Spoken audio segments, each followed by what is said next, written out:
días, bienvenidos a un nuevo episodio de Gadipedia. Hoy les traigo la historia de una persona que es mi crush histórico. O sea, creo que mucha gente que me sigue hace rato ya lo sabe porque lo he dejado en claro muchas veces. Entonces vamos a hablar de la historia del increíble, el único, joven, radiante, bello, inteligente. No sabemos si era bello, no importa. O sea, era inteligente, esta belleza es mucho mejor. Audaz, brillante, ¿quién si no? Alejandro Magno. Así que por favor, agarra tu tacita y comencemos con este chisme.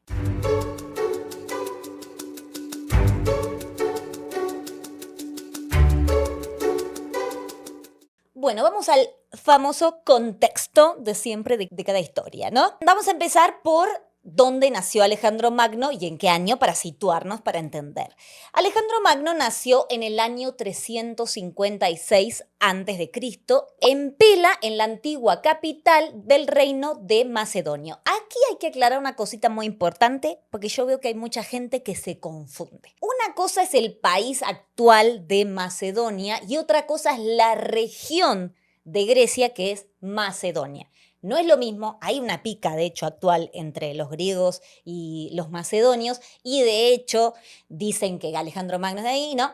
Pela siempre estuvo en Grecia y actualmente sigue en Grecia, entonces no, Alejandro Magno era griego, ¿ok? No tiene nada que ver con el macedonio de Macedonia actual porque ellos ni siquiera hablan griego. Usan el cirílico como alfabeto, así que no, mi ciela. Bueno, entonces ya nos situamos en que Macedonia actual, que es Macedonia del Norte, y Grecia no es lo mismo. Va. El reino de Macedonia era lo que hoy entendemos como el norte de Grecia, aunque también tenía partes de lo que hoy es Macedonia del Norte y otras regiones de los Balcanes, pero todo era Grecia, ¿ok? Este lugar, el reino de Macedonia, era un estado fuerte, montañoso y que tenía pues su propia cultura ahí dentro del mundo griego. Entonces, mi amado cariñoso y cubierto de chocolate Alejandro Magno. ¿Era griego? Sí, absolutamente. Era griego, no hay discusiones en eso. No hay discusiones en eso, ¿ok? Culturalmente, lingüísticamente, religiosamente, era griego. Ya, listo. Y bueno, vamos a meternos un poquito en su personalidad, porque, a ver, yo no es que estoy obsesionada con él, inflo todo. No, yo me obsesioné con él porque leí su historia, aprendí muchísimo de su historia y ahí es cuando dije, wow, qué figura más fascinante. A partir de ahí es de que viene mi fascinación por él, no al revés, ¿ok? Entonces, él hablaba una variante del griego, adoraba a los dioses del Olimpo, leía la Ilíada y la Odisea, y escúchate esta porque este nivel de top que venía manejando Ale era grandísimo. ¿Sabes quién lo educó? Nada más y nada menos que Aristóteles. ¿Quién pudiera, no? Hay que entender una cosa, como tal, ahí no era Grecia, como lo entendemos hoy, eran reinos. ¿Qué diferenciaba al reino de Macedonia de otros reinos? Bueno, que básicamente el de Macedonia era una monarquía, y era una monarquía autoritaria y no una ciudad-estado democrática como lo era Atenas, la famosa. O las otras ciudades-estado griegas que más adelante les voy a mencionar. Y como les digo, en esa época no existía una Grecia unificada, eran polis, ¿ok? Polis son ciudades. Eran polis independientes. Por ejemplo, estaba Atenas, la más famosa, estaba Esparta, esa también seguramente la conocen, Tebas, Corinto. Cada una tenía su propio sistema político, sus propias leyes, su propia cultura, todo. O sea, como los Estados Unidos hoy, que más o menos cada estado tiene su ley, así. La cultura era griega, pero en estados separados. O sea, como que cada uno ahí organizaba sus cosas a su gusto. Era más como la Unión Europea, que cada uno tiene su región, tiene ahí su organización, pero están todos dentro del mismo espacio, manejan la misma moneda, shalala. Una cosita así, digo, no es igual, pero para que se entienda. Y a veces eran aliadas, a veces eran enemigas, pero tenían algo en común, compartían la lengua, la religión y, obviamente, la cultura. Y como ya habíamos dicho, no formaban una nación. Por eso, aunque Alejandro Magno era griego, para muchas polis del sur, pues Alejandro era diferente, porque eran los norteños, básicamente. Es como Monterrey y el resto de México, una cosa así. En el sentido de que los ven como diferentes, porque lo que voy a decir a continuación no es que estoy diciendo que los regios son así, ¿ok? Porque los veían como rústicos, los veían autoritarios y muy guerreros. Los respetaban cuando necesitaban su ayuda y los menospreciaban cuando podían prescindir de ellos. Eso es bastante de la antigua Grecia porque tenemos esta idea de, no, acá la democracia, no sé qué. Bueno, es bastante con pinzas. toda su democracia, todos somos iguales y todo eso, ¿no? Pero bueno, no es el tema de este episodio. Macedonia no era una superpotencia desde siempre. ¿Gracias a quién empezó a ser una potencia? Gracias a Filipo II. ¿Quién es Filipo II? Te preguntarás. Bueno, el papá de Alemagno. Cuestión es que este Filipo heredó el reino de Macedonia bastante fracturado. Tenía muchos enemigos por todos lados, la nobleza era rebelde y el señor lo convirtió en una potencia militar de primer nivel. ¿Y cómo lo hizo el señor? Reformando al ejército desde cero. Creó algo que es bastante famoso, o sea, por lo menos para mí, que es la falange macedonia. Estoy un poquitito trabada con la lengua porque tengo alineadores y son nuevos, me los puse hoy, entonces estoy medio... así sepan comprender. ¿Qué es la falange macedonia? Es una formación compacta de infantería que usaba lanzas gigantes, llamadas zarizas. Y entonces, ¿qué hacía con los soldados? Generaba un muro de pica que era impenetrable porque estas lanzas llegaban a medir hasta 6 metros. Y era muy efectivo contra otras formaciones de infantería, imagínate. Pobrecitos ahí los caballos. Ahí me da pena los caballos. Acá Filipo II creó una formación que después serviría de inspiración, vamos a decirlo entre comillas, para los romanos y también, ¿saben para quién más? Para un señor de Córcega, de una isla, Napoleón Bonaparte. Sí. Pero el señor Filipo II no era solamente un cerebro militar. Era un animal político, diplomacia, sobornos, matrimonios estratégicos, amenazas, todo. El señor te venía manejando todo. Y bueno, así es como en el 338 a.C. venció a Atenas y a Tebas en la batalla de Queronia. Bueno, y el señor dijo, ¿sabes qué? Se autoproclamó ahí como un líder de una liga, que no importa el nombre, porque si no les meto más nombres y se confunden. Pero ahí el señor dijo, bueno, acá armamos un team nosotros. Medio sin el consenso de nadie. La excusa, hay que decir, era buena, porque los persas venían siendo enemigos desde hace bastante de los griegos, entonces si había algo que los unía a todos era que estaban secos de los persas. Pero, o sea, esto era como, la excusita era de, ay, vamos a vencer todos juntitos a los persas, porque eso es lo que nos une. Pero en realidad, el señor no era ningún tonto. Esa era la excusa y lo que en realidad estaba haciendo con esa liga era dominar políticamente las otras polis sin tener que estar ahí dominándolas una por una. Entonces, muy vivo el señor. Y ese proyecto quedó en manos de su hijo. ¿Quién? El adorado, el encantador, el cubierto de chocolate Alejandro Magno. ¿Y qué pasó? Como pasa siempre en la historia, que ya lo hemos visto muchas veces, nuestro querido Filipo II fue mandado con mamá Coco, y me encantaría decir que fue misteriosamente, pero no, fue asesinado con una daga, o sea, bastante obvio todo. Y chao, el que le clavó el puñal fue uno de sus guardaespaldas. Terrible. Durante la boda de su hija Cleopatra. No Cleopatra, la de Egipto, de Marco Antonio y Julio César. No, recordemos que ese nombre era bastante común. También hay que decir una cosa. La relación entre Alemagno y su papá no era buena. Entonces, ahí lo dejo, porque no se sabe más. Entonces, el proyecto que traía su papá desde Macedonia, crear un gran imperio, unir a todas las polis griegas, pasó a manos de su hijo. Y ahora vamos al contexto materno, porque ahí mucha terapia tenía que manejar Alemagno por parte paterna y por parte materna. Ahí les va, mira. Su madre era Olimpia de Epiro, una princesa de sangre noble, pero con fama de temible. Era devota de cultos religiosos bastante ahí exóticos, que incluían serpientes. De hecho, se decía que dormía con las serpientes en su habitación como parte de sus rituales. Eso no se sabe, porque siempre las mujeres son peligrosas. ¿Y los tipos? ¿Quién le clavó la daga?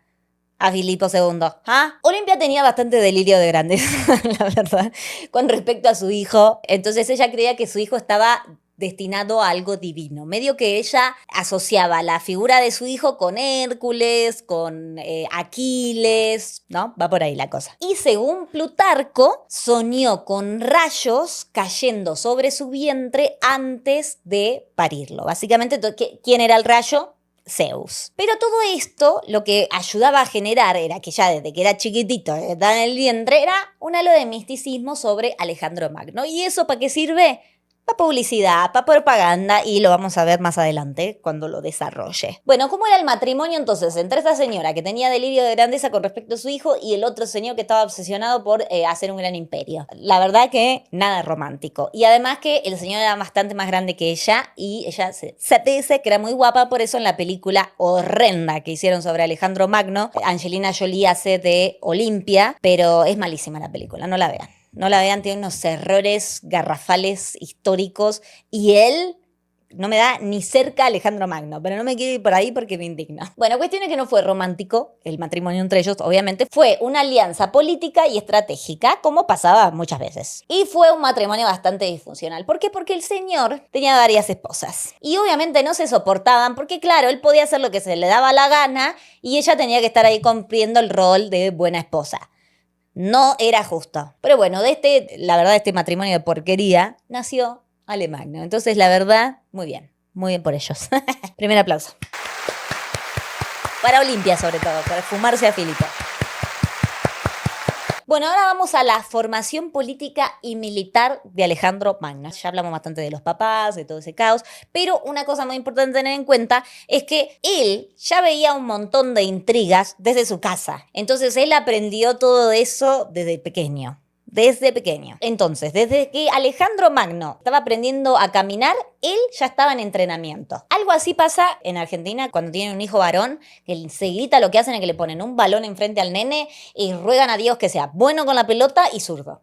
¿Cuánto llegan? Bueno, ya les digo, el contexto del papá era bastante ahí militaroso, autoritario y todo eso, entonces no había espacio para líderes frágiles. Había muchas expectativas sobre Alemagno porque se esperaba que él fuera fuerte, culto, resistente y peligroso, obviamente. Y él, obviamente, cumplía con todo eso y más. Bueno, pero ¿quién lo formó? Su educación física y militar quedó en manos de Leónidas de Epiro. Es un personaje bastante conocido también como Aristóteles.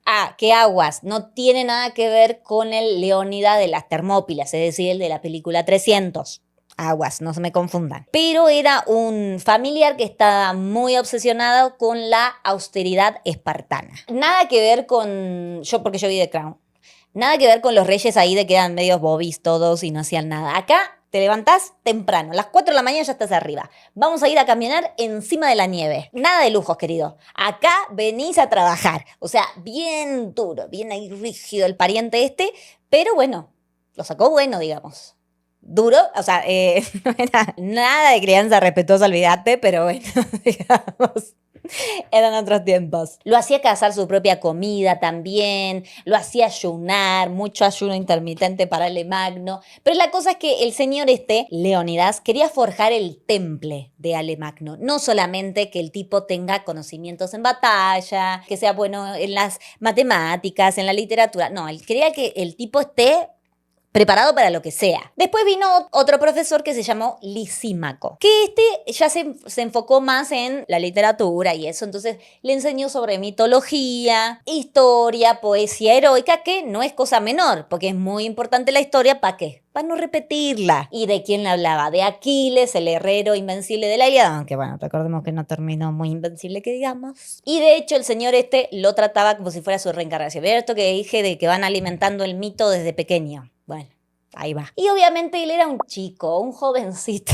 Y se obsesionó. Te están diciendo que sos la reencarnación de Aquiles. Y un poco te la empezás a creer. Y él vivía como si Homero fuera un manual de vida. Recordemos igual que no sabemos si Homero existió, pero eso es otro tema. Y bueno, por si no saben quién es Aquiles, está la película de Troya, que también es bastante mala, pero está muy guapetona ahí, ¿cómo se llama? Brad Pitt, que hace de Aquiles, cero cara de griego tiene. Pero bueno, lo que sí te enseña la Ilíada y el relato de Aquiles es que aún el ser más poderoso del mundo, el más fuerte, el más guerrero, más todo, tiene un punto débil. Y sobre eso también aprendió Alejandro Magno. Hubiese estado bueno que preste más atención a ese detalle, porque durante bastante tiempo lo tuvo en mente y en algún momento se le fue. Y ahí fue su condena. Bueno, a los 13 años apareció Aristóteles, que es ni más ni menos el filósofo más importante de la historia occidental, que era pupilo de Platón. Filipo le dio a Aristóteles un pago muy particular a cambio de que educara a Alemagno. Iba a reconstruir su ciudad que había sido destruida por los macedonios años antes. Y evidentemente el pago fue bueno porque Aristóteles lo educó en, escúchate, filosofía, retórica, medicina, ciencia, ética y política. Le enseñó que había un orden racional en el mundo, que las cosas tenían causas y consecuencias, que el conocimiento era poder, y sí que sí, pero también le inculcó un orden jerárquico de las cosas. Que básicamente lo que siempre habían sido los griegos, que los griegos eran lo más lo más top y que los demás eran bárbaros. Esa mezcla entre el heroísmo homérico más la lógica aristotélica, más el entrenamiento militar duro, creó una máquina de liderazgo precoz. Y Ale ya antes de ser rey ya era un niño prodigio y empezó a destacar desde muy chavito. A los 12 años domó a Bucéfalo. ¿Quién era Bucéfalo? Su famoso caballo. Un caballo de hecho que nadie había podido domar. Quizá no lo habían castrado, no sabemos. A los 16 años, mientras su padre estaba en campaña militar, fue dejado como regente. E incluso sofocó una rebelión en Tracia. Ahí ya empezó a fundar ciudades con su nombre, porque hubo varias. La primer, Alejandrópolis. A los 18 años, en la batalla de Queronea, comandó la caballería del ala izquierda y derrotó a los soldados de élite de Tebas, los famosos compañeros sagrados, una unidad de élites que combatía en parejas y que Lale con tan solo 18 años los aplastó. O sea, era lo más de lo más, era como tropas de leche. Y este vino y con 18 años los derrotó todos. Y el chiquitito ya era valiente, era rápido, era carismático, culto y sobre todo era ambicioso. No estaba pensando en ser el heredero de Macedonia. El chico ya estaba pensando en ser una figura inolvidable. Y les cuento un chismecito de los compañeros sagrados, porque hay que entender una cosa. La sexualidad no estaba estigmatizada en Grecia, sobre todo si eras hombre. O sea, siempre que estamos hablando de algo, recuerden que es hombres, blancos, griegos y ya ¿no? Pero bueno, la particularidad de estos compañeros sagrados que luchaban en pareja era que eran pareja, eran homosexuales. Entonces, ellos creían que esta unión fuerte entre ellos los hacía más poderosos, los hacía luchar con más ganas. ¿Por qué? Porque vos tenías que cuidar básicamente tu pareja. Entonces, cualquiera que venía a atacarte, salías con todo. E incluso en algún momento de la historia derrotaron a Esparta. Que Esparta es muy conocido, pero porque eran como medio brutos. O sea, eran como de los griegos, o sea, los griegos los veían como chafas a los espartanos. Y estos eran top. O sea, estaban muy bien vistos. No, nadie hacía chistes homofóbicos porque no eran así en esa época. Pero esto se los dije al comienzo, se los tiré muy por ahí arriba. No todo era regocijo para Alejandro Magno. ¿Por qué? Porque la relación con su papá no era buena. No era para nada buena. Filipo lo admiraba, sí, porque el chico era, la verdad, muy destacado de muy chiquito, pero también lo celaba, obviamente, porque ya se veía venir que el hijo iba a ser mejor que él. ¿Y qué pasaba? Mientras Alejandro Magno iba ganando popularidad, Filipo seguía conquistando lugares, seguía casándose por doquier, acá por allá, y seguía generando ¿qué? Herederos alternativos, cosa que a Alejandro Magno no le gustaba nada. ¿Qué pasó? El punto de quiebre viene cuando Filipo se casó con Cleopatra Eurídice, que no tiene nada que ver con la Cleopatra de Egipto. Ella era una noble en Macedonia, cosa que decir que la tipa tenía buen estatus. Cuestiones que hay en una comidita familiar. Un pariente de ella, en un brindis, el señor le gustaba meter ahí el dedo en la llaga, ¿viste? Y si las familias, el primero que tira la bomba ahí en las reuniones familiares era este. Entonces, ¿qué dice el tipo? Brinda diciendo que haya un heredero legítimo al trono de Macedonia.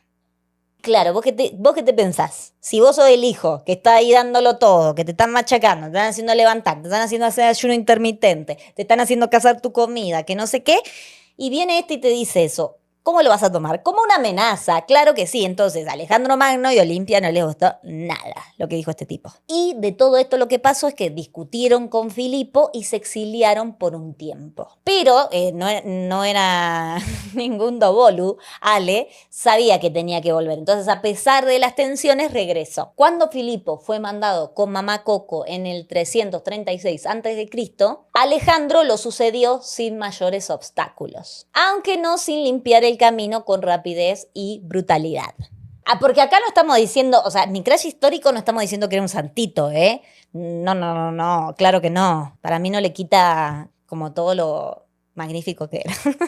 ¿Qué quiero decir con todo esto? ¿Viste que les dije que fue haciendo ahí herederos alternativos? Bueno, empezó a mandar con mamá Coco a todos sus medios hermanos para que nadie dudara de que él era el legítimo heredero al trono. Así que Ale solamente tenía 20 años cuando subió al trono de Macedonia. Y lo primero que hizo no fue ponerse a llorar porque no tenía una buena relación con su papá, ni nada de eso, y porque tenía un montón de hijos por ahí. No, el tipo lo que hizo fue ejercer el poder. ¿Cómo lo hizo?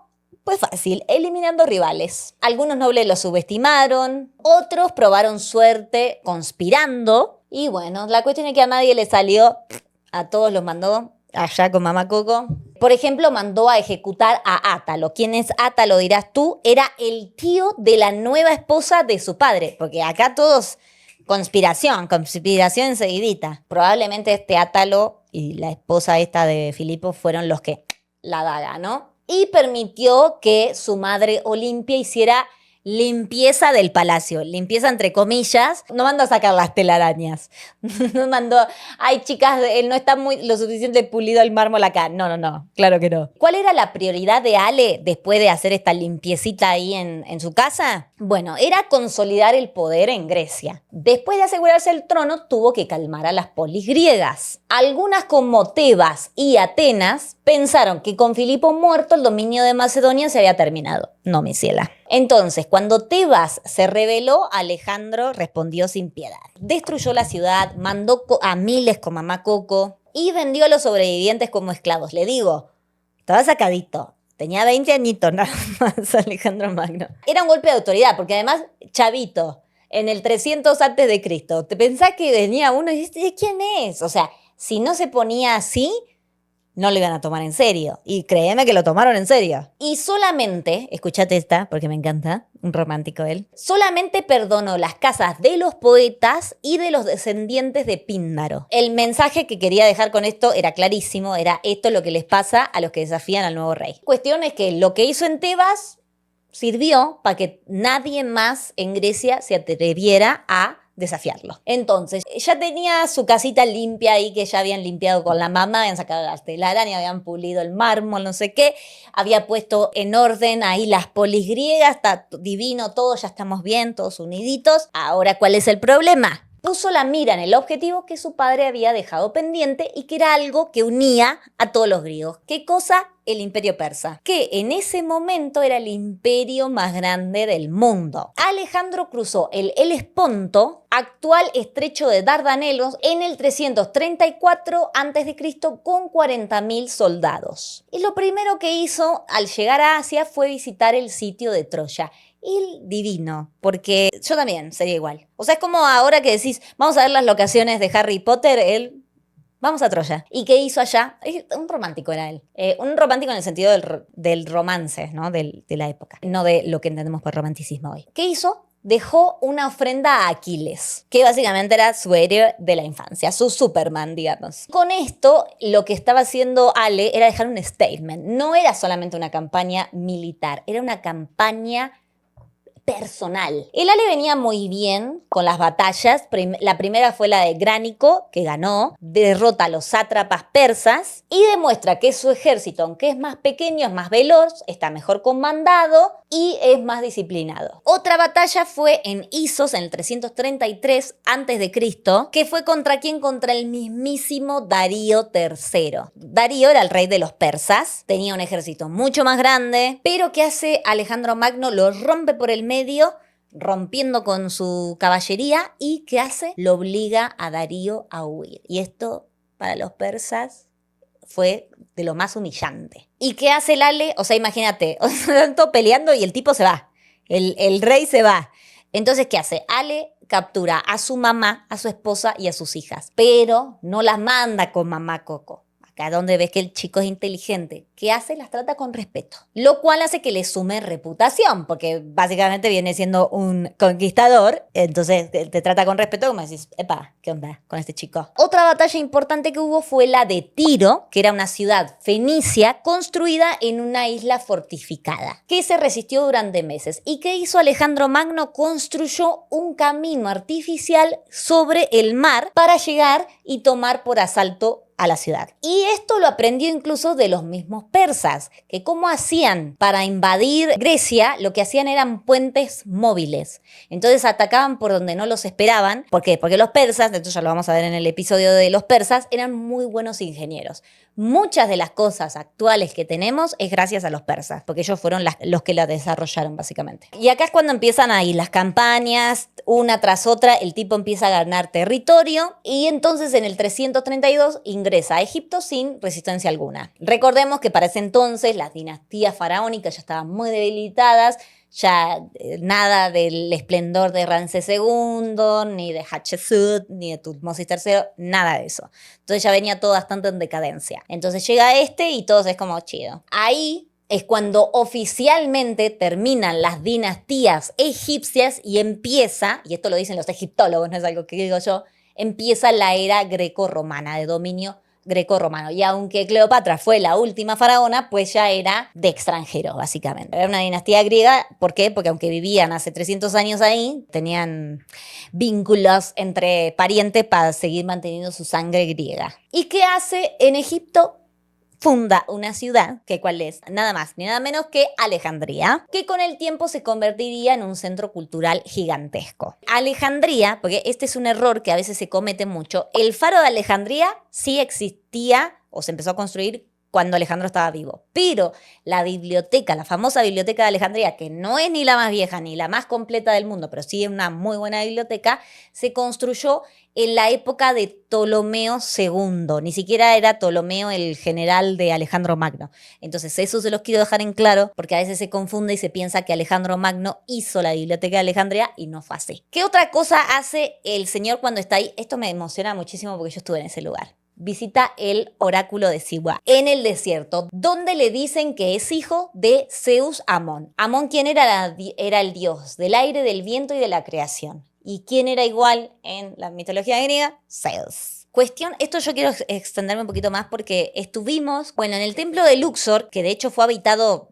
desde Ramsés II hasta esto, pasando por los griegos, después por los romanos y no sé qué. Entonces hay muchas cosas, incluso hay una iglesia, ahí se dieron cuenta que había una zona arqueológica egipcia y todo eso. Pero cuestión es que tuve la posibilidad de entrar como en una parte del templo donde dejaron en jeroglífico la inscripción de Alejandro Magno cuando va con el oráculo de Sigua y le dicen que él es Zeus Amón. Entonces me voy a dejar una imagen aquí de eso porque yo lo vi en persona y fue como ¡ah! Y me peiné. O sea, me dijeron, acá está Alejandro Magno. Y yo me acomodé el pelo para ver un jeroglífico. Así de tonta. No era el templo más lindo de Luxor. De hecho, el templo de Luxor en general no me gustó. Me gustó más el de Karnak, que también está en Luxor, pero es menos famoso que el de Luxor. Está increíble, pero ahí no hay ninguna inscripción de Alejandro Magno. Entonces, por eso no lo nombro en este episodio. Después, en el 331 a.C., llega lo que es conocida como la Gran Batalla. Les digo, unos años antes de Darío III había huido en batalla, cosa que estaba bastante mal visto, pero ahora el señor junta un ejército aún más grande, que incluso tenía elefantes y carros de guerra. Y no se las voy a hacer larga porque después le voy a hablar un poquito de las estrategias militares de Ale Magno. Básicamente, gana. Así, muy simple, un ataque directo al centro del enemigo y este Darío vuelve a huir. Y con eso el imperio persa ya cae en manos de Alejandro Magno y la verdad es como que los otros era al ego que le estaba dando. Toda esta historia, para mí, toda esta historia solo debería ser una película y por eso es que le digo que esa película fea de Alexander es malísima, porque no hacen hincapié en nada de esto y es muy importante en la historia de Alejandro Magno. ¿Qué hace? Este Alejandro empieza a seguir a Darío III por todos lados, por todas las partes del imperio persa, cruzando montañas, desiertos y territorios hostiles. Ya no se trataba solamente de ganar batallas, se trataba de tomar el lugar del rey. Y Alejandro, además de admirar a Aquiles, admiraba a otros grandes gobernantes. ¿Como quién? Como Ciro el Grande, ya el mismo nombre lo dice, que fue el que creó el imperio persa, a quien no veía como un enemigo, sino como modelo de un rey justo, sabio y poderoso. Y entendía que si quería que los persas lo aceptaran como sucesor, no bastaba solo convencerlos, tenía que honrar su historia, sus códigos y su dignidad, cosa que Darío estaba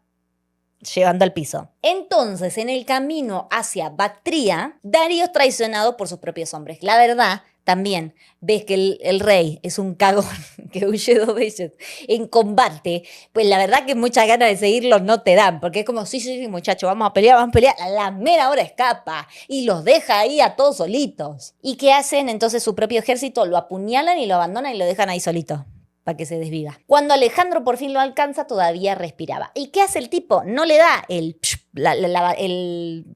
puñal final. Lo que hace es que le cubre el cuerpo con el manto real y, según las crónicas, llora por él. Y, aunque era un cagón, ya todos lo sabían, le hace un funeral digno de un monarca, lo entierra con respeto y manda a ejecutar a los traidores. Obviamente los hay que mandar a ejecutar porque sabes que estos se te van a dar vuelta a la primera. Y todo esto obviamente no lo hace por compasión, porque le valía madres Darío III, sino porque solo un gran rey puede castigar quien ataca al gran rey. Entonces, no, lo que él está mandando como mensajes no va a quedar impune si le hacen algo al rey. Y con este gesto, él se coloca como un heredero al trono persa y no como un simple conquistador. Y lejos de resistirse, muchos persas lo aceptaron. La propia madre de Darío, de hecho, que había sido capturada años antes y que él la venía tratando bien, lo adopta como hijo. Y no es solamente una metáfora, es que la tipa lo acompañaba en sus campañas, lo trataba con afecto, lo acompañaba en la corte y se niega a comer cuando Alejandro muere años después. O sea, no estaba actuando, la señora básicamente de verdad, genuinamente, tenía un cariño por Ale. Bella, la de La Bella y la Bestia, entendía perfecto lo que estaba pasando a la mamá de Darío, porque eso, un Estocolmo bárbaro tenía. Entonces, ¿qué hizo Ale? Que el imperio empieza a ser cada vez más grande, Alejandro empieza a gobernar desde Babilonia, famosísima ciudad, y toma el título de rey de reyes. Adopta la vestimenta persa, el protocolo, e incluso comienza a integrar a nobles y a soldados persas en su administración y en su ejército, cosa que obviamente a los griegos no les cayó muy bien. ¿Y por qué empieza a gobernar desde ahí? Porque ya Grecia era así y todo lo otro que había conquistado era así. Entonces tenías que gobernar más o menos como desde el centro de todo lo que estabas agarrando. Y claro que sí, ya gobernando tanto territorio, ya no es el rey de Macedonia, ya es el emperador de 2 mundos. ¿Por qué de 2 mundos? Porque estaba gobernando parte de Europa y parte de Asia. Y uno diría, bueno, ya está, que agarraste y conquistaste al imperio más grande de tu época. Ya está, hermano, anda, tómate unas vacaciones en alguna isla griega que está divino, todo por ahí. No, ¿qué hizo el señor? Siguió conquistando. Entonces, ¿qué hace? Avanza al este, cruza las montañas del Hindu Kush, actual Afganistán y Asia Central, pero ahí la resistencia es dura. ¿Por qué? Porque había mucho combate de guerrillas, climas extremos, territorios desconocidos, porque los griegos no se habían metido ahí. Pero nada de eso lo frena a Ale. ¿Por qué? Porque acá le sirvió el entrenamiento del pariente que lo mantenía en ayuna, que lo hacía cazar, que lo sometía a temperaturas altas o a temperaturas muy bajas. El tipo estaba preparado para todo. Y en ese contexto conoce a Roxana. A fuego lento me haces agua. No, no esa. Esa es Rosana, claro. Bueno, yo pensé que era con X, Rosana. Bueno, ¿quién era esta Roxana? Era una noble local con la que se casa. Y esto no es una conquista más. Esto ya marca una señal política. ¿Por qué? Porque Alejandro no solamente toma tierras, sino que toma raíces. Entonces, ya les dije que había incorporado nobles y soldados a su ejército y a la corte y ya.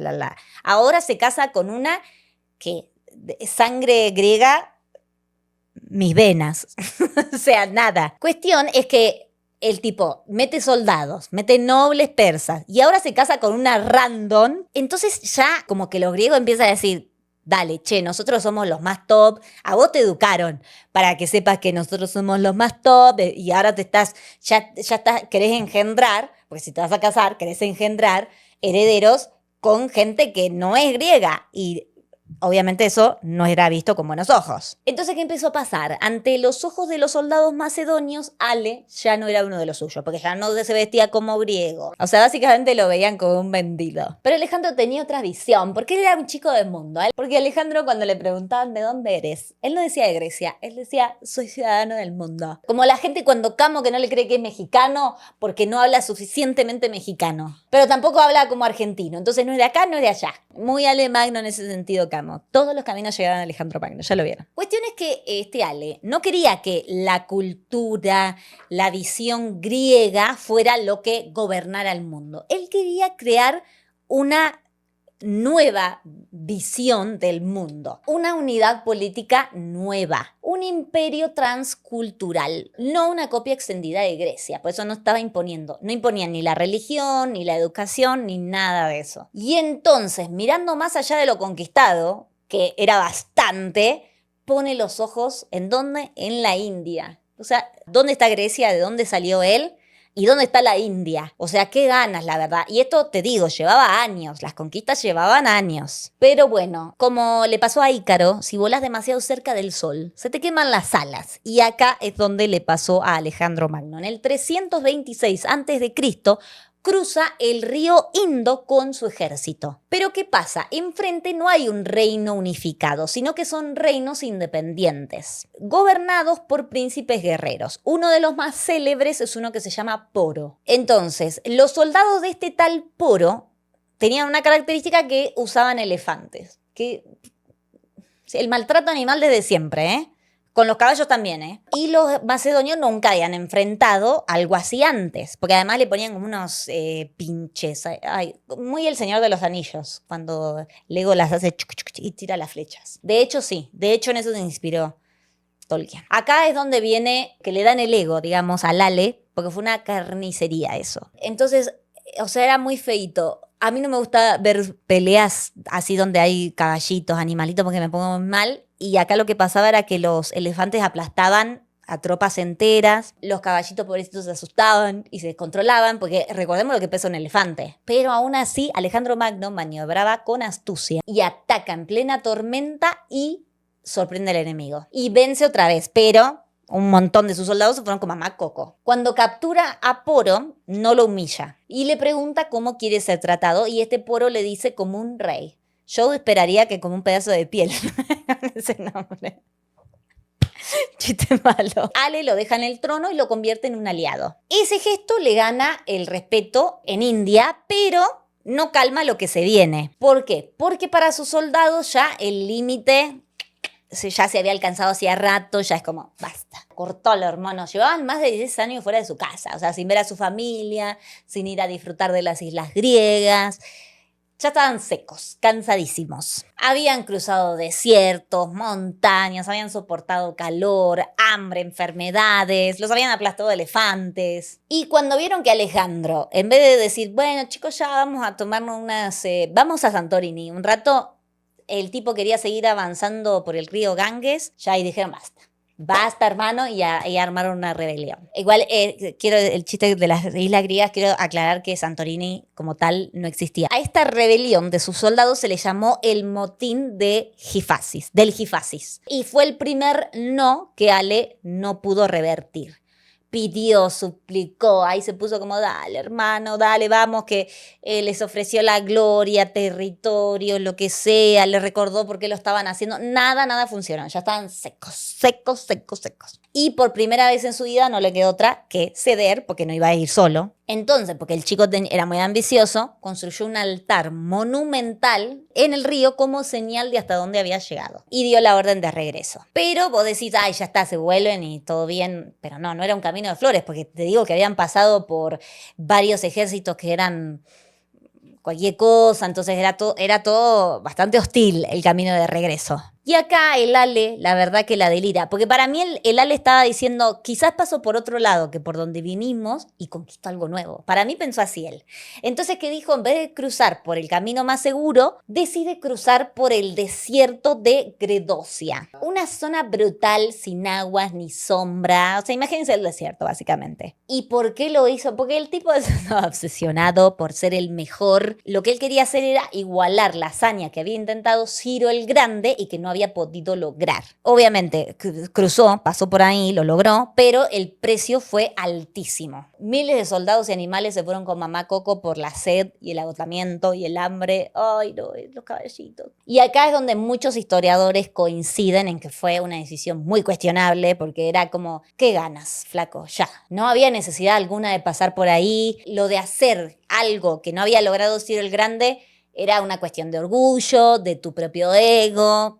Sé que eso no lo trabajó mucho con Aristóteles. Esa elección dejó marcas, no solamente con respecto a sus soldados, sino con respecto a físicamente él. Cuando finalmente Alejandro Magno regresa a Persia, ya no era visto como uno de los nuestros. Era un rey vestido como persa, con costumbres extranjeras, rodeado de cortesanos que eran orientales. Entonces sus soldados macedonios estaban cansados, resentidos y se sentían desplazados con justa razón. Entonces, ¿qué pasa ahí? Estalla otro motín. Y acá es donde para mí viene el declive de Ale, porque empieza a manejarse por ego, ya empieza Ale conspirativo, entonces lo que hace es que reacciona con furia, castiga, humilla y expulsa a los soldados veteranos, luego recapacita y los llama a mis padres y luego les ruega que vuelvan. Entonces ya acá empieza la decadencia, digamos. Y se reconcilian, pero ya no es lo mismo, entonces todo muy mal, ¿no? Y la muerte de su amigo y general Clito el Negro, que lo termina mandando con mamá Coco en una discusión, porque los dos estaban borrachos. Este hecho obviamente marca una grieta profunda. Era un hombre que lo había salvado en batalla, pero que se atrevió a criticarlo, le dijo que se había alejado de sus raíces y Alejandro lo mandó con mamá Coco con sus propias manos. Y acá ya estaba muy mal el Ale. El Ale necesitaba terapia. Y lo que hizo fue que se encerró, lloró, ayunó, pero ya era tarde. El mito se estaba quebrando desde adentro. Pero antes de meternos por completo en el declive y en el final de Alejandro Magno, vamos a meternos en algo muy importante porque lo hemos tocado pero muy por arriba, que es las tácticas militares que tenía Ale Magno, que por eso lo habían convertido en alguien tan respetado y por eso fue tan dura su caída y la decepción de sus soldados. Como les dije antes, que esto era una idea que había tenido su papá, la Falange Macedonia, y que él perfeccionó, que básicamente era una muralla compacta con soldados y lanzas de hasta 6 metros. Pero además de esta falange, Alejandro Magno no dependía solamente de ellos. La falange era la columna vertebral, mientras todo lo demás se movía con velocidad, precisión y sorpresa. Después tenía otra cosa que era la caballería de élite, que era el golpe decisivo. Y su unidad estrella era la caballería de los compañeros, que era rápida, pesada y letal. Y Alejandro la comandaba personalmente, liderando cargas frontales, flanqueos y rupturas en el centro enemigo. Entonces, algo que le ganó el respeto de sus soldados es que él peleaba al frente, jugándose la vida. Y eso lo volvía admirado por sus soldados e intimidaba a sus enemigos, obviamente porque lo veían hasta adelante cuando los demás generalmente se quedaban atrás. Otra cosa que él hacía, porque no quería que los demás aprendan sus tácticas de batalla, es que no usaba 2 veces el mismo plan. Alejandro estudiaba el terreno, estudiaba los movimientos enemigos, la meteorología, o sea, cómo iba a estar el tiempo, la moral, o sea, cada cosita analizaba. Y siempre buscaba el ángulo inesperado. Tenía paciencia, tenía visión y tenía cero miedo a lo imposible. Otra cosa muy importante que hizo Alejandro Magno en sus años de gloria fue la propaganda política. Que esto es algo que después tomarían muchos otros líderes. Alejandro entendía que conquistar nuevos pueblos no alcanzaba. Había que conquistar también sus ideas, sus miedos, sus admiraciones. Y por eso tejió cuidadosamente su mito personal, que ya vemos que su mamá desde muy pequeño venía construyendo. Entonces se hizo retratar como un héroe homérico. vamos a poner una imagen acá de una escultura de Alejandro Magno, y se puso como un joven musculoso, joven, con melena de león, como Aquiles. En Egipto visitó el oráculo de Sigua, que para los egipcios era muy importante, y se dejó proclamar como hijo de Zeus y Amón. Entonces, en cada lugar iba construyendo el relato de eso, de que él era un enviado divino. Difundió esas ideas en monedas, estatuas y retratos, porque él necesitaba, no había imágenes, no había tele, no había redes sociales, no había teléfono, no había nada, tenías que llegar de una manera. ¿Cómo podías llegar de una manera que todo el mundo te viera? A través de monedas. Entonces él se aseguraba de que todo el mundo supiera quién era él, o aunque sea su característico perfil griego. Y otra cosa que hacía, que no era del encanto de sus soldados y compatriotas griegos, pero que sí ayudaba a su imagen en los territorios que conquistaba, es que respetaba los templos, honraba a los dioses locales y se mostraba como un continuador de sus tradiciones, como de yo no les vengo a imponer nada, ustedes pueden seguir con lo suyo. Alejandro peleó más de 20 batallas importantes y no perdió ni una sola de esas. No porque fuera invulnerable, porque no lo era, sino porque sabía leer mejor el juego que el enemigo. Era táctico, era actor, era estratega. ¿Por qué les digo que era actor? Porque el tipo, en vez de ponerse un casco, dejaba su pelo al viento para llamar la atención del enemigo. Entonces era como... qué valiente que es este. Y te daba miedo. Por eso Darío III corrió 3 veces. Pausita para decir que si te gusta Gabypedia, dale like. Si te gusta Gabypedia, dale like. Si te gusta esta sección y nos apoyas de corazón. Si te gusta Gabypedia, dale like. Y suscríbete. Y si quieres que Panchito siga comiendo comidita cara. Porque si lo digo hasta el final, después no lo hacen. Pero recuerden darle like, comentar ahora, porque eso ayuda muchísimo a que el video se posicione y le vaya mejor. Y bueno, el pariente que lo había entrenado de chiquitito, lo había entrenado en la austeridad. Y eso se vivía cuando estaba en campaña, porque él no estaba como con los grandes lujos y los soldados ahí mal. No, estaban todos igual. Entonces no había comida para nadie. Eso lo ponía a la misma altura de los demás soldados. Dormía en tiendas comunes, comía la misma ración que sus tropas y siempre se aseguraba que sus soldados comieran antes que él. Entonces, obviamente, esto hacía que sus soldados fueran fieles a él y por eso cuando ya empezó con el de Lulu, de que voy a pasar por el desierto porque Ciro el Grande no lo logró, su soldado fue como, dale, no mames, o sea, no manches, digo. Y como el Aristóteles le había enseñado medicina, era muy común verlo curando enfermos, atendiendo soldados que estaban heridos o visitando incluso enfermos en el campamento. Entonces, pues, los veteranos lo recordaban con mucho respeto y por eso fue tan feo cuando los echó, después lo mandó a volver a traer y todo eso. Alejandro sabía que un ejército vivía de la motivación. Por eso, después de cada gran victoria, organizaba ceremonias para agradecerle a los dioses, entregaba coronas de oros, ascensos, elogios públicos y el motín de guerra se repartía proporcional al mérito en combate. Esto también como para incentivo para que lo den todo peleando, ¿no? Entonces, cada soldado sentía que podía ganar riqueza, respeto y gloria siguiendo a su líder, al Ale. Y otra cosa que hacía, que lo hacía muy característico, que el tipo daba discursos antes de cada batalla y lo hacía mirándolos a los ojos, recordándoles quiénes eran, lo que habían logrado y lo que esperaban si vencían. Alejandro no necesitaba hacer valer su corona. Su liderazgo era un ejemplo de que él lo valía. Ahora vamos al imperio del mestizaje. Les digo que fue agregando cosas de acá para allá y se fueron mezclando un montón de culturas y él no imponía la cultura griega, pero sí lo que pasó es que se empezaron a fusionar cosas, porque obviamente era un cocoliche de culturas. Cuando pensamos en la Grecia antigua, pensamos en estas esculturas que eran blancas, con su ropita, lo que sea. Pero la historia no se quedó ahí, porque con Alejandro Magno nace un nuevo movimiento cultural artístico llamado arte helenístico, que ya no eran estas estatuas quietas ahí como muy estáticas, sino que tenían un valor simbólico. Entonces acá es cuando, por ejemplo, empiezan a tallar cosas como el mito de Dafne y Apolo, el Laoconte, el nacimiento de Atenea, las ninfas, Artemisa y todo eso. Y entonces empieza a ganar una gran importancia el arte griego, porque si bien es verdad que él no imponía nada y que se estaba nutriendo de muchas cosas y se comportaba como si fuera un persa, pero el arte griego fue donde tuvo su boom más grande. Y todo lo que recordamos hoy como arte griego es de la época del helenismo. Entonces, por ejemplo, Alejandría se volvió una ciudad cosmopolita. Entonces vos podías ir caminando y veías un templo con columnas griegas, seguías caminando y veías un mercadito con especias orientales, escuchabas de ahí a un filósofo griego en Atenas, y al mismo tiempo podías visitar un santuario que era un templo dedicado a la diosa Isis.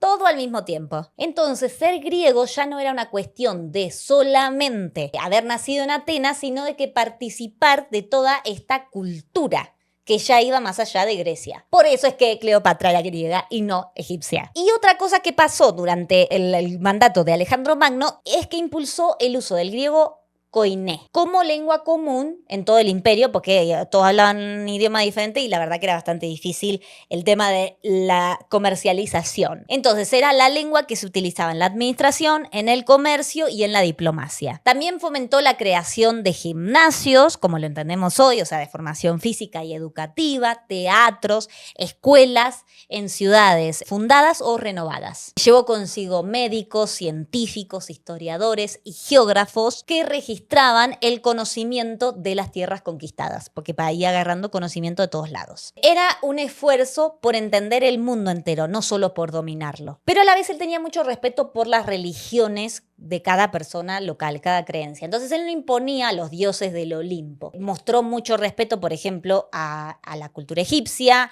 En Babilonia hacía ceremonias en honor a Marduk. Pero todo eso dio lugar a la creación de nuevos dioses griegos, como por ejemplo Dionisio, que era el dios del vino, pero que era una mezcla de muchos dioses de otras culturas, digamos. Y este sincretismo, o sea, esta mezcla entre varias religiones hizo que la aceptación mutua fuera más fácil. Y obviamente amplió el alcance de los mitos y de los cultos. Y de esta época del arte helenístico es, por ejemplo, la Venus de Milo. De esta época es la Victoria Alada de Samotracia, el grupo del Laoconte, que les dije que esa es mi escultura favorita. La amo, me encanta. O sea, es fuertísima, pero me encanta. Y el arte ya no era simplemente una cuestión contemplativa, sino que era para impresionar, emocionar y conectar con públicos diversos. Bueno, y ahora sí, vamos a los últimos días de Alejandro Magno. El fin del conquistador, el inicio del caos. Alejandro había llegado donde nadie más había logrado llegar,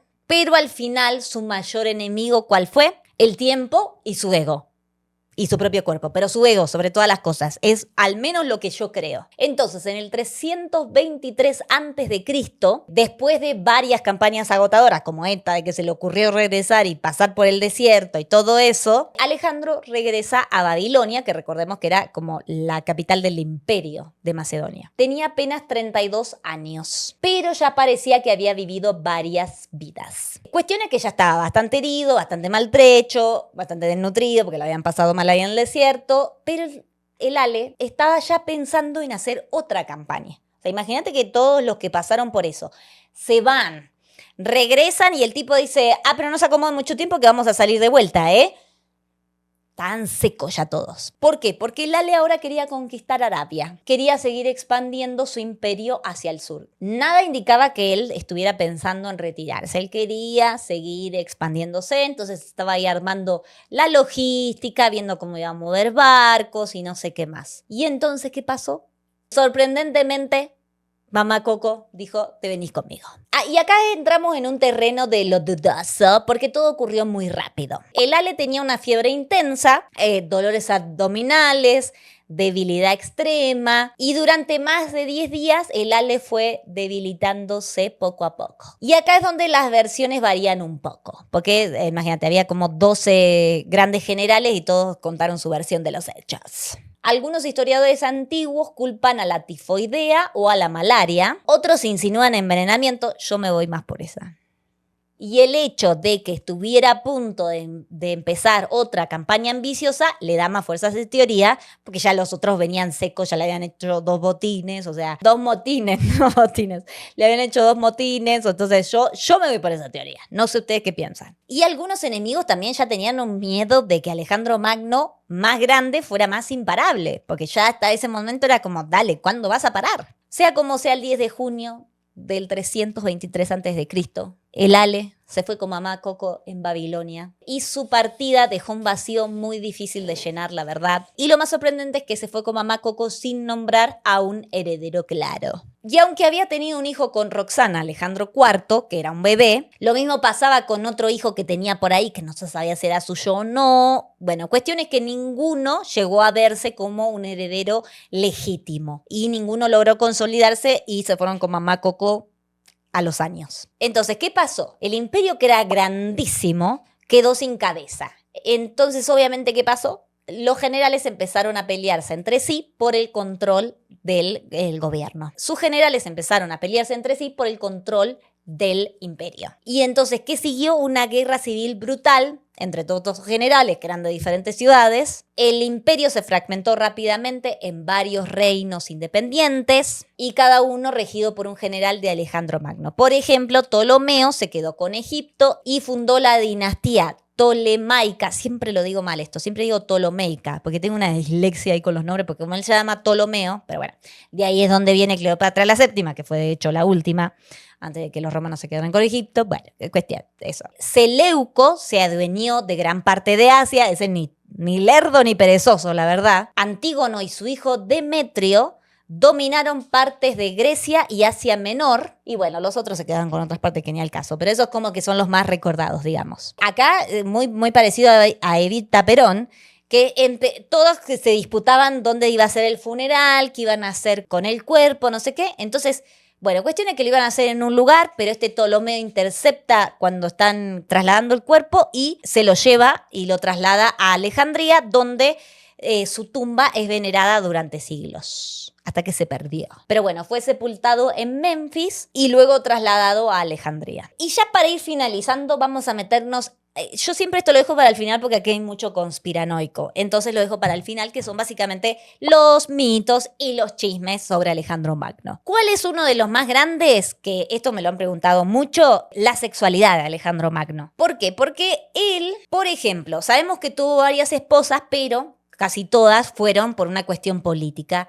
La única que se cree que es real por amor fue con Rosana, porque la tipa era una random, entonces no servía como estrategia política casarse con ella. De hecho, le jugó bastante en contra. Cuestión es que muchos historiadores antiguos, como Plutarco, dejaron entrever que el vínculo entre Alejandro Magno y Hefestión fue amoroso. Para la época, como ya les había dicho antes, no era algo escandaloso el tema de la homosexualidad. De hecho, había unos soldados que eran re top, que eran pareja. ¿Por qué? Porque en la cultura griega clásica las relaciones entre hombres eran comunes. Porque vivían muchos años peleando, que se iban a la guerra, que no sé qué, entonces era lo más normal del mundo. Y socialmente estaban aceptadas en estos contextos, como por ejemplo en el hecho de que se fueran durante años a pelear. Y cuando Hefestión se fue con mamá Coco, a Lale le pegó muy mal, se desplomó emocionalmente, se negó a comer, se negó a recibir visitas, se cortó su cabello en señal de duelo porque él tenía una melena divina, dorada. Y algunos dicen que desde ahí no volvió a ser el mismo, que eso fue antes de lo de la India y todo eso. Y quizás sí.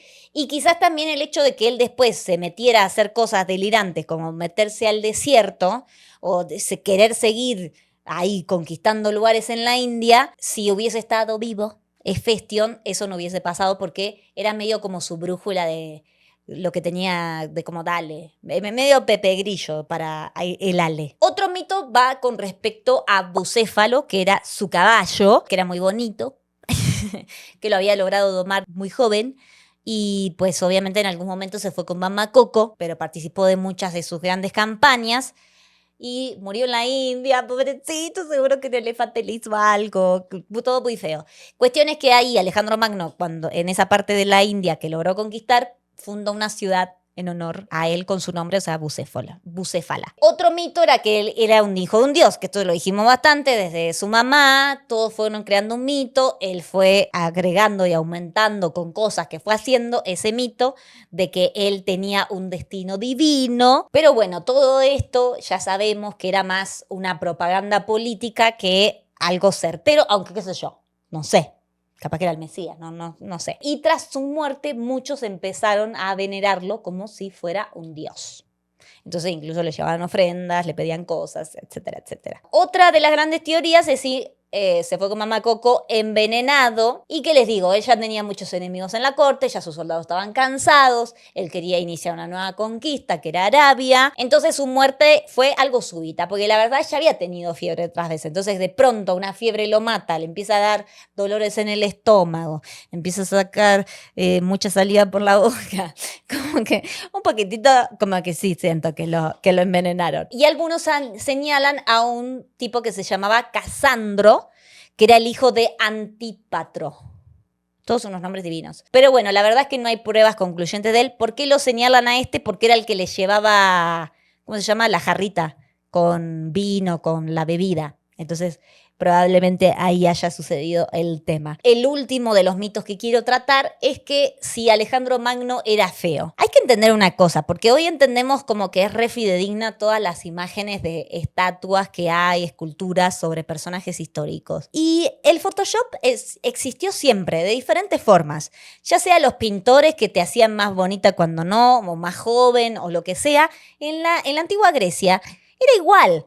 Entonces, quizás el Ale no era tan guapetón como los vemos en las esculturas. Hacía como una versión un poquitito más armoniosa de él. No lo sabemos, pero probablemente así haya sido, digamos. Y les digo, no fue el único. Los romanos hacían lo mismo. Las esculturas que hay de Augusto y todo eso también están como medio idealizadas. Después, durante toda la Edad Media, los reyes se hacían más jóvenes de los que eran. Siempre pasó. Siempre pasó. El Photoshop no es cosa actual. Siempre hubo Photoshop. Pero, por ejemplo, lo que sí se sabe por este Plutarco, que era un historiador antiguo, es que él tenía una mirada intensa, tenía una inclinación característica de su cabeza, que era como siempre estar como medio de ladito, y eso siempre se ve. Yo no sé si tenía escoliosis Alejandro Magno, pero bueno, como que siempre estaba medio de costadito, con la cabeza medio de costadito, o quizá estaba pensando, qué sé yo. Y tenía heterocromía, que si no saben lo que es cuando tenés un ojo de distinto color, como David Bowie. Algunos decían que era bajo, cosa que no es verdad, porque él medía 1,60 y algo, que para la época estaba bien, porque no comía maíz. Entonces esa era la altura de la época, no eran altos. Y tenía piel clara y melena rubia. Eso es lo que dice el historiador Plutarco, que lo estudió bastante, digamos. Pero obviamente sí idealizaban los retratos, no lo cambiaban por completo, porque también la gente después lo tenía que reconocer cuando lo veía, pero sí lo idealizaban, hacían como una versión más guau de él. Entonces, en resumen, en apenas 13 años de reinado efectivo, Alejandro pasó de ser un rey del norte de Grecia, de Macedonia, a ser el amo de un imperio, el más grande hasta ese momento, y conquistando el 90% del mundo conocido de esa época. Cruzó desiertos, montañas, selvas y culturas. Fundó ciudades, mezcló dioses, habló con oráculos y derramó sangre, derramó mucha sangre, propia y ajena, en nombre de un sueño que ni siquiera sus herederos lograron sostener. Después de él, hay que dejar en claro, el mundo ya no fue el mismo. Fundó más de 70 ciudades, incluyendo muchas de ellas llamadas Alejandría. No hay una sola Alejandría. Fueron como 20 Alejandría, de hecho, o sea, como que en un momento se le acabaron las ideas. Alejandría, ponele Alejandría. Que funcionaron como centros de intercambio cultural y de comercio. Impulsó el uso del griego koiné como uso de lengua común, que facilitó la administración, el comercio y más adelante incluso la expansión religiosa, como el cristianismo, porque ya tenían todos la misma lengua. Y las tácticas militares que utilizó fueron estudiadas durante siglos. Su visión cultural inspiró una era helenística que mezcló arte, ciencia, arquitectura y religión entre pueblos. Su modo de gobernar, que mezclaba la fuerza, la propaganda y el respeto por lo ajeno, dejó huellas en Roma, en Bizancio y en el mundo islámico. Y su figura obviamente inspiró generaciones enteras como Julio César, Augusto, Napoleón Bonaparte, Mehmed II, Simón Bolívar, Trajano, Aníbal, Carlomagno, incluso Churchill. Y ahora vamos a ver, después de todo esto que vimos más o menos de él, ¿fue un genio o fue un loco? ¿Un libertador o un conquistador más? ¿Un visionario del mestizaje? ¿Un ególatra sin freno alguno? ¿O el primer gran soñador de una globalización antigua? Probablemente fue todo eso junto, aunque a mí me gusta pensar como que fue un soñador de la globalización antigua. You may say I'm a dreamer, But I'm not the only one. Decía él y sus soldados no pensaban igual, claramente. Porque Alejandro fue ante todo exceso. En ambición, en carisma, en conquistas y obviamente porque es un ser humano en contradicciones. Y así termina la historia del gran Alejandro Magno, que les recomiendo muchísimo que se vayan a buscar arte helenístico, no se van a arrepentir, porque es de las cosas más maravillosas que hay. Un hombre que tan solo vivió 32 añitos, pero que dejó una huella en imperios enteros. Fue rey, fue general, fue explorador y obviamente fue mito. Y bueno, hasta aquí el episodio de hoy de Ale. La verdad que yo podría estar horas, este episodio va a quedar larguísimo, perdón, porque incluso borré varias cosas que quería decir. O sea que hubiese seguido mucho más hablando del Ale. Pero en algún momento hay que parar porque si no, no lo ve nadie este video. Así que si llegaste hasta aquí, gracias por acompañarme. Si te gustó, por favor, no te olvides de darle like, comentar y suscríbete. Todo eso nos ayuda un montón a que podamos seguir haciendo este tipo de contenido para ti. Y si nos escuchas desde Spotify y te gustó, por favor, no te olvides de calificar el episodio, que eso también nos ayuda a que nos vayamos posicionando, porque ahora no aparecemos en ningún lado. Y me encantaría estar en algún top, en alguna recomendación, en algo, porque estamos en historia, en categoría historia. Entonces, es educación. Yo creo que está bueno aprender de manera liviana un poquito sobre la historia. Sin nada más que agregar, perdón si la hice muy larga, nos vemos en el siguiente episodio de Gabipedia. Bye bye.